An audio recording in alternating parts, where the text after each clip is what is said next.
Hello everyone, welcome back to Imran's English Grammar and this is Imran from Imran's English Grammar. তোমরা যারা SSC পরীক্ষা দিবা তারা অনেক টেরিফাইড অবস্থায় আছো, হতাশাগ্রস্ত অবস্থায় আছো।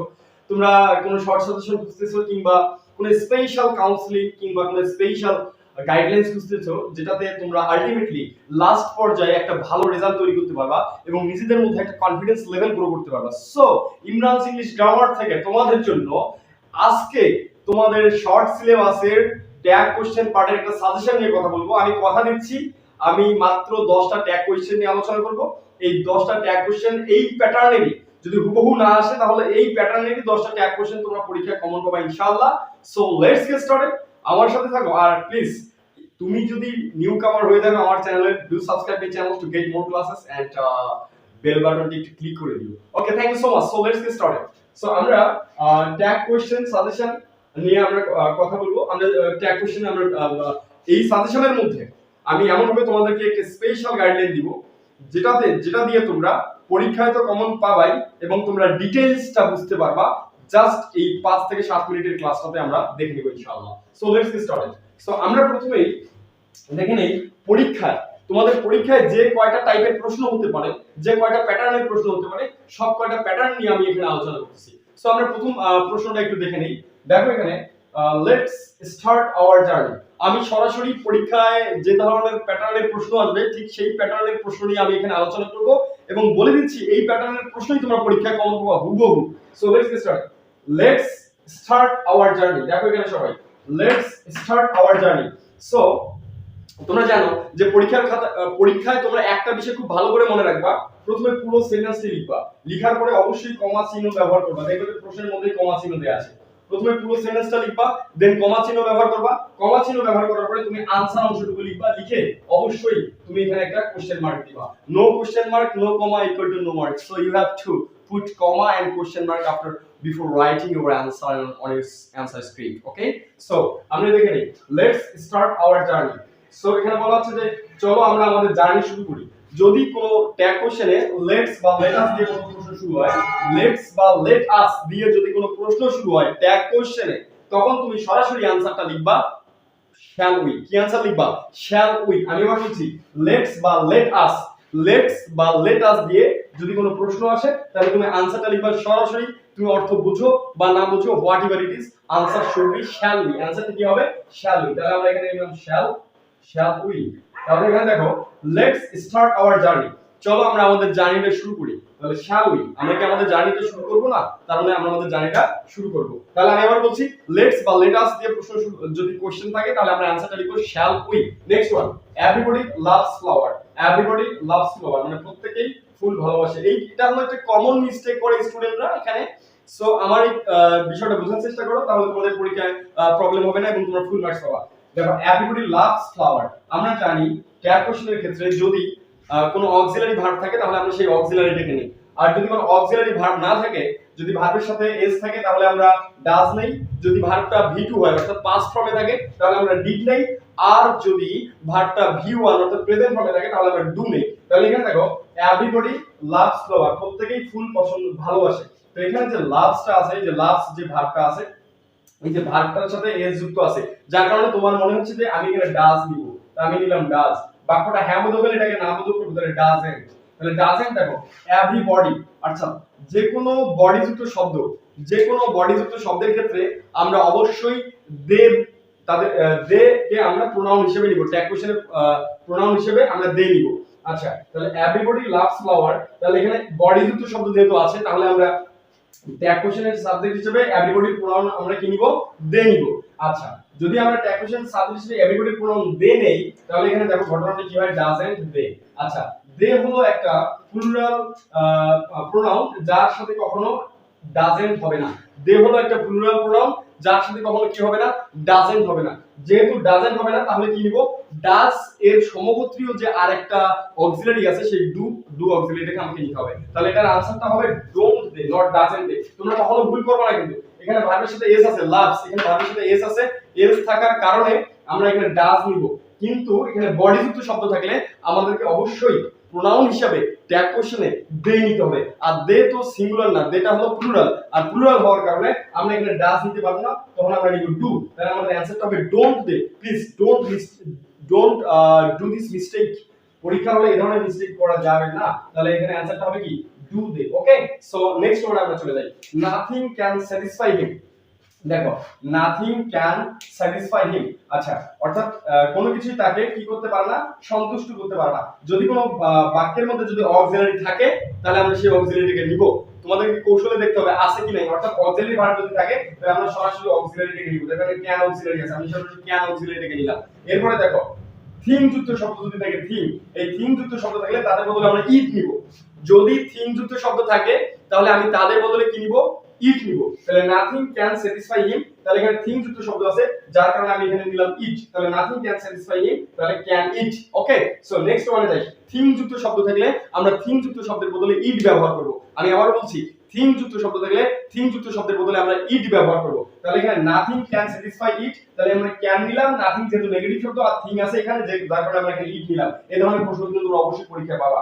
আচ্ছা দেখো, nobody believes a liar, nobody believes a liar মানে কেউ একজন মিথ্যাবাদীকে কি করে না, বিশ্বাস করে না। এবারে দেখো ভার্বের সাথে কিন্তু এস আছে, আছে না নাই, আছে, কিন্তু এই যে বডি যুক্ত শব্দ, বডি যুক্ত শব্দ থাকলে আমরা তার বদলে দে ব্যবহার করি। যদি বডি যুক্ত শব্দ থাকে তাহলে আমরা তার বদলে কি ব্যবহার করব, দে ব্যবহার করব। আর এখানে বিলিভস এস যুক্ত আছে ভার্বের সাথে, তাহলে আমাদের মনে হচ্ছে যে আমরা এখানে ডাজ নিব, ডিএস ডাজ। নো বডি থাকার কারণে বাক্যটা নেগেটিভ হবে না, আর এখানে বডি যুক্ত শব্দের কারণে আমরা প্রোনাউন হিসেবে দে ব্যবহার করব। তাহলে তোমাদের মনে হতে পারে ডাজ দে, আমি আবার বলছি ওই যে আগের মতো, যদি দে বডি যুক্ত শব্দ থেকে তাহলে তাদের প্রোনাউন হিসেবে দে আসবে, আর যদি দে আসে তখন সেখানে ডাজ না হয় আমরা কি নিব, ডু নিব। যদি প্রোনাউন হিসেবে দে আসে তখন আমরা তাদের বদলে ডাজ নিয়ে না নিব, আমরা কি ডু নিব। তাহলে অ্যানসারটা হবে nobody believes a liar, do they, nobody believes a liar, do they। কেন ডু হলো, কারণ এখানে দেটা প্রোনাউন আর দেটা হলো প্লুরাল, এজন্য ডাজ না বসে ডাজের যে সমগোত্রীয় ছোট ভাই ডু আছে সেই ডুটাকে আমরা নিলাম। এরপর দেখো let her solve the matter, let her solve the matter। দেখো let her solve the matter, এটাকে আমি দেখছিলাম let us বা let's, let us বা let's থাকলে আমরা নিলাম shall we।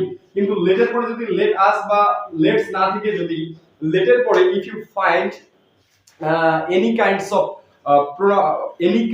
of objective from after let এর পরে যদি তুমি হচ্ছে us বা let's ছাড়া অন্য যে কোনো অবজেক্টিভ ফর্ম পাও, তখন তোমাকে সেক্ষেত্রে তোমাকে যেটা নিতে হবে, সব সময় তুমি आंसर লিখবা উইল ইউ। কি आंसर লিখবা বলো তো, উইল ইউ।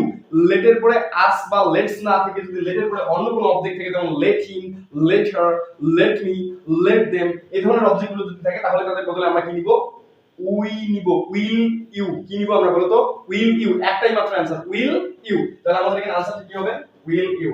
তাহলে আমরা এখানে লিখলাম will you. Okay, got it. So আমরা নেক্সট তাহলে যে পাঁচটা আছে আমরা এই পাঁচটা দেখে নেই। এই প্যাটার্নের প্রশ্ন কিন্তু তুমি পরীক্ষায়। সো আমরা নেক্সট কোশ্চেনে চলে যাই। আমরা দেখো নেক্সট কোশ্চেনটা আমরা একটু দেখি, যে দেখো I am in the habit of walking every morning, I am in the habit of walking every morning, অর্থাৎ আমি প্রত্যেক সকালে হাঁটার অভ্যাসে আছি, তাই না? তাহলে দেখো এই বাক্যের মধ্যে অক্সিলারি ভার্ব আছে কিনা। যদি অক্সিলারি ভার্ব থাকে তাহলে আমরা সেই অক্সিলারি ভার্বটাকে নিব। ফার্স্ট অফ অল তোমাকে খুঁজতে হবে যে ওই বাক্যের মধ্যে কোনো অক্সিলারি ভার্ব আছে কিনা। যদি অক্সিলারি ভার্ব থাকে তাহলে সেই অক্সিলারিটাকে আমাকে খুঁজে নিতে হবে। তাহলে দেখো I am in the habit of walking every morning, এখানে অক্সিলারি আছে না নাই, অবশ্যই অক্সিলারি আছে। তাহলে অক্সিলারি যদি থাকে তাহলে আমরা সেই অক্সিলারিটাকে নিব। আর আই অ্যাম থাকলে আমরা অ্যামেন্ট আই ব্যবহার করতে পারবো না, আমাকে হয় আরেন্ট, গ্রামারের নিয়ম অনুযায়ী আমাকে আরেন্ট আই নিতে হবে অথবা এইন্ট আই নিতে হবে। তো আমরা এখানে সরাসরি আরেন্ট আই নিই। অ্যানসার হিসেবে আমরা কি নিলাম, আরেন্ট আই। এটা কিন্তু খুবই গুরুত্বপূর্ণ। তাহলে I am in the habit of walking every morning, aren't I, আমি কি হাঁটার অভ্যাসে নাই, তার মানে আমি হাঁটার অভ্যাসে আছি। Next one, the freedom fighters are the real heroes, the freedom fighters are the real heroes, মানে ফ্রিডম ফাইটাররা হচ্ছে সত্যিকারের হিরো। আচ্ছা, তো এখানে দেখো অক্সিলারি ভার্ব আছে না নাই, অক্সিলারি ভার্ব আর আছে। যেহেতু অক্সিলারি ভার্ব আর আছে তাহলে বাক্যটা যেহেতু হ্যাঁ বোধক, অথবা আমরা এটাকে না বোধক করব। তাহলে আমাদের এখানে অ্যানসারটা হবে আরেন্ট। অ্যানসারটা কি হবে, আরেন্ট দ্য ফ্রিডম ফাইটার্স। এখানে কিন্তু সাবজেক্টটা প্লুরাল, দ্য ফ্রিডম ফাইটার্স, এখানে সাবজেক্টটা প্লুরাল। আর যখন কোনো একটা ট্যাগ কোশ্চেনের অক্সিলারি হিসেবে থাকবে তখন আমরা অবশ্যই দে নিব। সাবজেক্ট যাই হোক আমরা কি নিব, দে নিব। তাহলে the freedom fighters are the real heroes, তাহলে এখানে আর যে আছে আরটাকে আমরা নট করব তাহলে aren't they তাহলে আমরা কি হবে এখানে aren't they aren't they okay answer is correct and next one আমরা দেখি men should not tell a lie men should not tell a lie মানে মানুষের উচিত নয় মিথ্যা কথা বলা men should not tell a lie মানুষের মিথ্যা কথা বলা উচিত নয় তাহলে এখানে দেখো should not আছে এখানে তাহলে should আছে এটা অক্সিলারি আছে তার সাথে not আছে তাহলে আমাদের নটটা বাদ যাবে তাহলে যেহেতু এটা নেগেটিভ আমরা শুধু অক্সিলারি রেখে নিব তাহলে should आंसरটা হবে কি should আর এখানে men বলতে এখানে একজন না পুরো অনেকগুলো মানুষকে বোঝানো হচ্ছে তাহলে আমরা এখানে men এর বদলে আমরা নিব they তাহলে অনেকগুলো বোঝানো হলে আমরা যখন সেখানে প্লুরাল বোঝানো হলে আমরা সেখানে they ব্যবহার করব আমি আবার বলছি প্লুরাল যদি বোঝানো হয় তাহলে আমরা সেখানে they ব্যবহার করব তাহলে এখানে দেখো men should not tell a lie তাহলে should they ওকে আচ্ছা এরপরে নেক্সট ওয়ান আমরা আসি he cannot live alone he cannot live alone সে একাকী থাকতে পারে না তাহলে এখানে দেখো অক্সিলারি আছে না নাই আছে এবং ক্যান এর সাথে নট যুক্ত আছে তাহলে নট বা নেগেটিভ যুক্ত কোনো অক্সিলারি থাকলে সেই নটটাকে আমরা বাদ দিব নট বা নেগেটিভ যুক্ত কোনো অক্সিলারি থাকলে সেই নটটাকে আমরা বাদ দিয়ে শুধু মূল অক্সিলারি নিব তাহলে মূল অক্সিলারি কোনটা এখানে ক্যান তাহলে আমরা নিলাম ক্যান তাহলে ক্যান নিয়ে এখানে দেখো আমার কি আছে হি আছে তাহলে আমি নিলাম ক্যান হি ওকে সো আমরা দেখবো টেকনিক কিন্তু একটাই আছে না নাই অর্থাৎ অক্সিলারি ভার্ব যদি থাকে তাহলে সেটাকে নিব এটা নেগেটিভ হওয়ার কারণে নটটা উঠে গেল তাহলে আমরা এখানে যে মূল সাবজেক্টের যে প্রোনাউন ফর্ম আছে প্রোনাউন ফর্মটা ট্যাগ কোশ্চেনের সাবজেক্ট হিসেবে আমরা ব্যবহার করলাম ওকে সো নেক্সট ওয়ান আমরা দেখো টিচার সেড দ্যাট এটা খুবই গুরুত্বপূর্ণ teacher said that she was brilliant teacher said that she was brilliant তাহলে এখানে দেখো টিচার সেড দ্যাট আমি আবার বলছি ট্যাগ কোশ্চেনে যদি একটা বাক্যের দুইটা অংশ থাকে কিংবা দুইটা বাক্য থাকে তাহলে দুইটা অংশ থাকলে পরবর্তী অংশ অনুযায়ী আমরা ট্যাগ কোশ্চেন করব আর দুইটা বাক্য থাকলে শেষের বাক্যটি অনুযায়ী আমরা ট্যাগ কোশ্চেন করব তাহলে দ্য টিচার said that তাহলে টিচার সেড হলো একটা অংশ আর she was brilliant এটা হলো একটা অংশ তাহলে ট্যাগ কোশ্চেনের মধ্যে যদি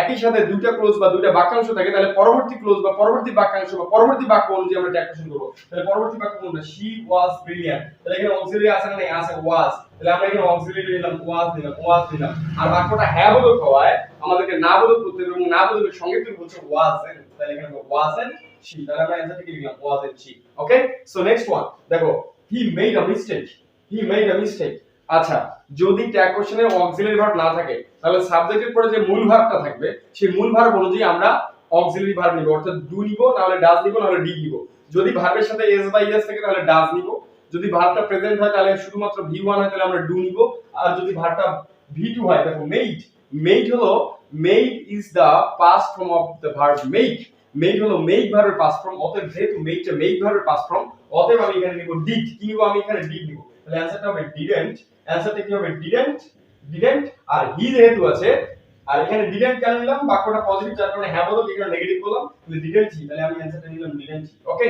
সো এবারে দেখো লুক অ্যাট দিস পিকচার আচ্ছা look at this picture so যদি ইম্পারেটিভ সেন্টেন্স অর্থাৎ মূল ভার্ব দিয়ে যদি কোনো বাক্য শুরু হয় ইম্পারেটিভ সেন্টেন্স অর্থাৎ মূল ভার্ব দিয়ে যদি কোনো বাক্য শুরু হয় তাহলে আমরা সরাসরি একটা অ্যানসারে নিব সেই অ্যানসারটা হলো will you ইম্পারেটিভ সেন্টেন্স অর্থাৎ মূল ভার্ব দিয়ে যদি কোনো বাক্য শুরু হয় তাহলে আমরা সেক্ষেত্রে একটা অ্যানসারই নিব সেটা হচ্ছে will you তাহলে দেখো এখানে লুক মূল ভার্ব দিয়ে শুরু হয়েছে লুক এট দিস পিকচার ছবিটির দিকে তাকাও তাহলে এটা মূল ভার্ব দিয়ে শুরু হয়েছে অতএব আমরা এখানে কি নিব you নিব তাহলে will you আমরা নিব হচ্ছে will you আমরা এখানে অ্যানসারটা নিব will you okay so look at the picture will you okay so এরপরে আমরা লাস্ট ওয়ান দেখব ডোন্ট ফরগেট মি আমাকে ভুলে যেও না ডোন্ট ফরগেট মি আমাকে ভুলে যেও না আচ্ছা দেখো এই যে ডোন্ট ফরগেট মি এখানে যে ডোন্ট এটাও তো মূল ভার্ব দিয়ে শুরু হয়েছে যদি সাবজেক্ট না থেকে মূল ভার্ব দিয়ে শুরু হয় তখন তার অ্যানসারটা হবে will you অ্যানসারটা কি হবে will you don't forget me আমাকে ভুলে যেও না তাহলে অ্যানসারটা হবে will you তাহলে এখানে অ্যানসারটা কি হবে will you আমরা তাহলে এখানে অ্যানসারটা লিখলাম will you don't forget me will you আমাকে ভুলে যেও না will you আমাকে কি ভুলে যাওয়া so thank you so much please stay connected with Imran's English Grammar to get more suggestion and short videos on different topics especially for the SSC and university admission test examining and if you are a newcomer to this channel please do subscribe my channel to get more classes and I will give you a task. Ta-da, bye.